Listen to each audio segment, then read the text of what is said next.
When the Lord your God destroys the nations whose land he is giving you, you will take over their land and settle in their towns and homes. Then you must set apart 3 cities of refuge in the land the Lord your God is giving you. Survey the territory, and divide the land the Lord your God is giving you into 3 districts, with one of these cities in each district. Then anyone who has killed someone can flee to one of the cities of refuge for safety.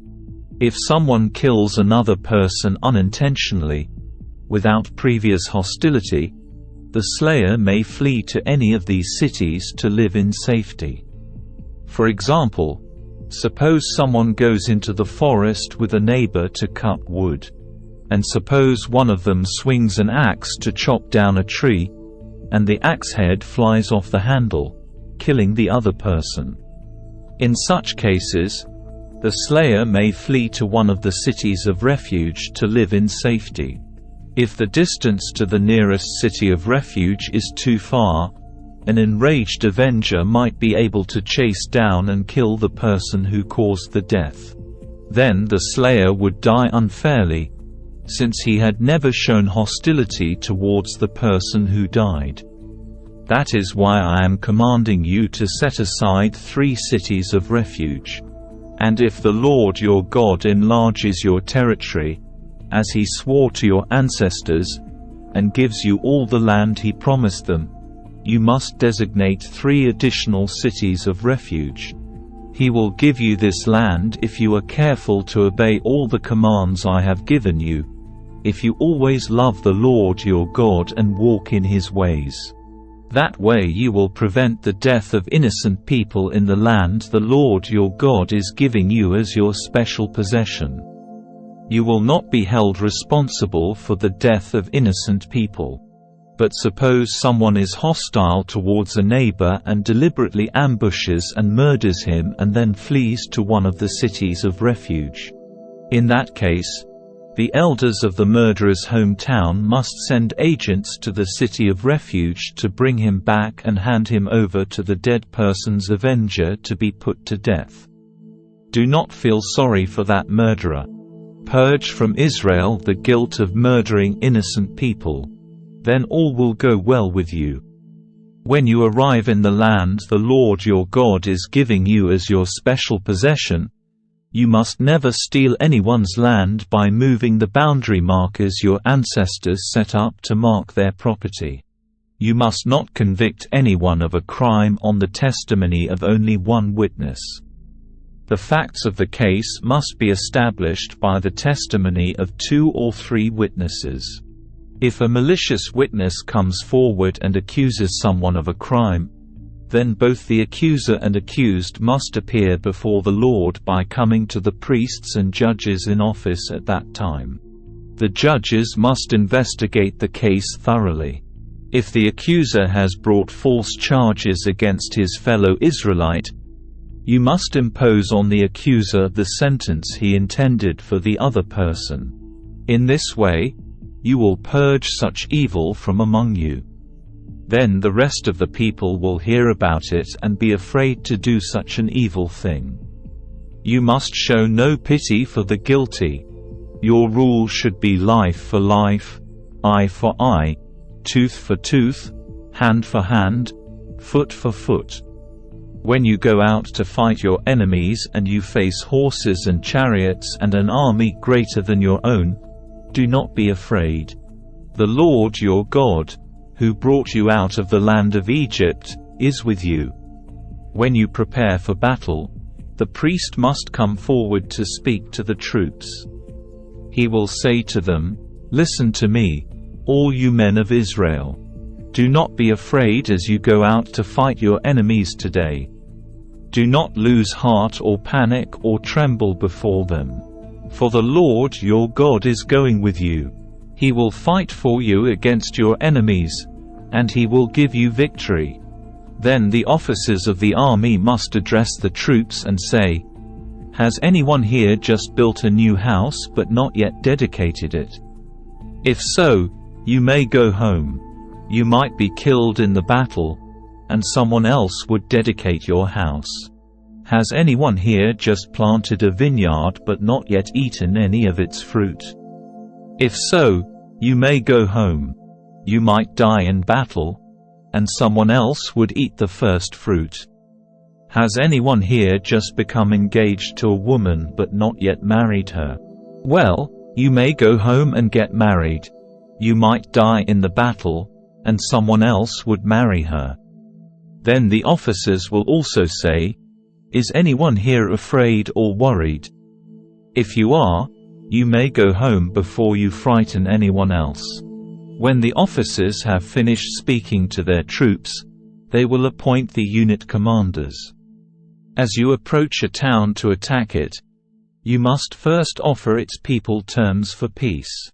If they accept your terms and open the gates to you, then all the people inside will serve you in forced labor. But if they refuse to make peace and prepare to fight, you must attack the town. When the Lord your God hands the town over to you, use your swords to kill every man in the town. But you may keep for yourselves all the women, children, livestock, and other plunder.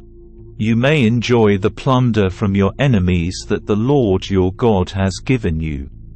But these instructions apply only to distant towns, not to the towns of the nations in the land you will enter. In those towns that the Lord your God is giving you as a special possession, destroy every living thing. You must completely destroy the Hittites, Amorites, Canaanites, Perizzites, Hivites, and Jebusites, just as the Lord your God has commanded you. This will prevent the people of the land from teaching you to imitate their detestable customs in the worship of their gods, which would cause you to sin deeply against the Lord your God. When you are attacking a town and the war drags on, you must not cut down the trees with your axes. You may eat the fruit, but do not cut down the trees. Are the trees your enemies, that you should attack them? You may only cut down trees that you know are not valuable for food.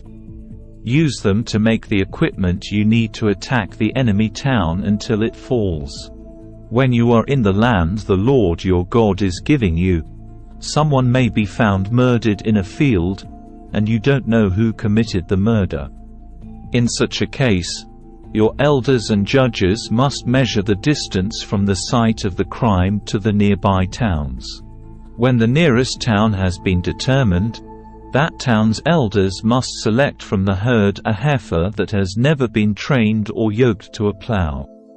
They must lead it down to a valley that has not been plowed or planted and that has a stream running through it. There in the valley they must break the heifer's neck.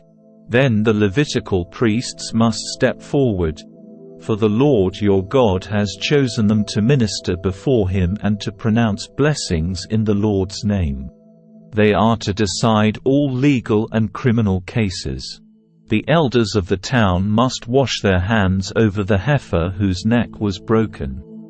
Then they must say, "Our hands did not shed this person's blood, nor did we see it happen. O Lord, forgive your people Israel whom you have redeemed. Do not charge your people with the guilt of murdering an innocent person." Then they will be absolved of the guilt of this person's blood. By following these instructions, you will do what is right in the Lord's sight and will cleanse the guilt of murder from your community. Suppose you go out to war against your enemies and the Lord your God hands them over to you, and you take some of them as captives. And suppose you see among the captives a beautiful woman, and you are attracted to her and want to marry her. If this happens, you may take her to your home, where she must shave her head, cut her nails, and change the clothes she was wearing when she was captured. She will stay in your home, but let her mourn for her father and mother for a full month. Then you may marry her, and you will be her husband and she will be your wife. But if you marry her and she does not please you, you must let her go free. You may not sell her or treat her as a slave, for you have humiliated her. Suppose a man has 2 wives, but he loves one and not the other, and both have given him sons. And suppose the firstborn son is the son of the wife he does not love. When the man divides his inheritance, he may not give the larger inheritance to his younger son, the son of the wife he loves, as if he were the firstborn son. He must recognize the rights of his oldest son, the son of the wife he does not love, by giving him a double portion. He is the first son of his father's virility, and the rights of the firstborn belong to him. Suppose a man has a stubborn and rebellious son who will not obey his father or mother, even though they discipline him. In such a case, the father and mother must take the son to the elders as they hold court at the town gate. The parents must say to the elders, "This son of ours is stubborn and rebellious and refuses to obey. He is a glutton and a drunkard." Then all the men of his town must stone him to death. In this way, you will purge this evil from among you, and all Israel will hear about it and be afraid. If someone has committed a crime worthy of death and is executed and hung on a tree, the body must not remain hanging from the tree overnight. You must bury the body that same day, for anyone who is hung is cursed in the sight of God. In this way, you will prevent the defilement of the land the Lord your God is giving you as your special possession.